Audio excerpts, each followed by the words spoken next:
नमस्कार दोस्तों। आज मैं आपको बुधवार की व्रत कथा सुना रहा हूँ। बहुत समय पहले की बात है कि एक साहूकार का नया नया विवाह हुआ था। उसकी पत्नी मायके गई हुई थी। नया नया विवाह था, नई नई उमंग थी। साहूकार का परिवार भी कुछ खास बड़ा नहीं था। जो रिश्तेदार थे उनके घर बहुत दूर थे। अब साहूकार को अकेलापन खाए जा रहा था।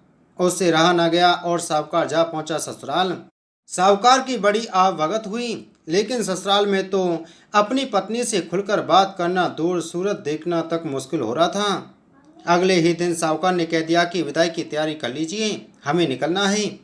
अब संयोगवश वह दिन था बुधवार का।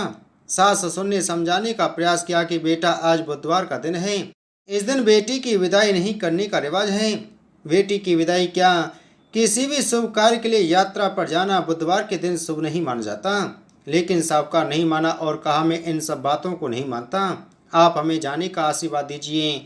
अब अपने दामाद के आगे सास ससुर की कहाँ चलने वाली थी। मन मसहूर कर तैयारी करनी पड़ी। बेटी की विदाई कर दी गई। अब चलते चलते रास्ते में साहूकार की पत्नी को प्यास लगने लगी। साहूकार जैसे ही पानी लेने जाता है तो वापस आते ही उसकी हैरानी का कोई ठिकाना नहीं रहता। अपने ही हमशक्ल को गाड़ी में पत्नी के बगल में बैठे देखता है। उसकी पत्नी भी एक शकल के दो दो व्यक्तियों को देखकर परेशानी में पड़ गई कि उसका पति कौन सा है। जैसे ही साहूकार ने पत्नी के पास बैठे व्यक्ति से पूछा कि वह कौन है, तो पलट कर जवाब दिया कि भैया, मैं तो फला नगर का साहूकार हूँ और फला नगर से अपनी पत्नी को लेकर आ रहा हूँ।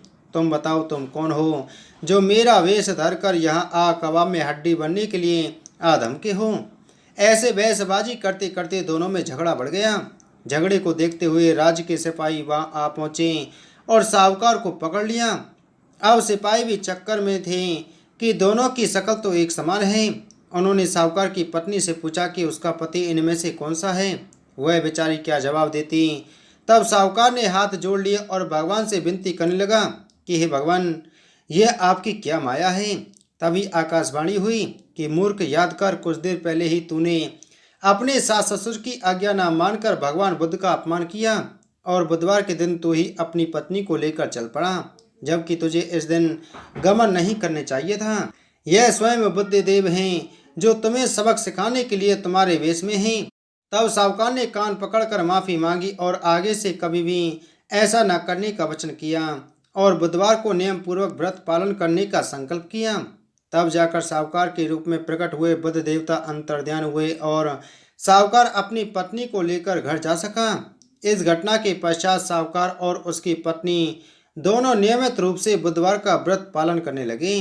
मानता है कि जो भी व्यक्ति इस कथा को कहता है या सुनता है या फिर पढ़ता है, उसे बुधवार के दिन यात्रा करने से किसी तरह का दोष नहीं लगता और समस्त सुखों की प्राप्ति होती है। बुध ग्रह की शांति और सर्व सुख के इच्छुक स्त्री पुरुष बुधवार के इस व्रत को कर सकते हैं।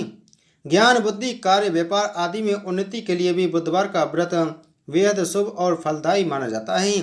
बुधवार के दिन बुद्ध देवता के साथ साथ भगवान गणेश जी की भी पूजा करने का विधान है। बोलो बुद्ध देवता की जय। बोलो गणेश भगवान की जय।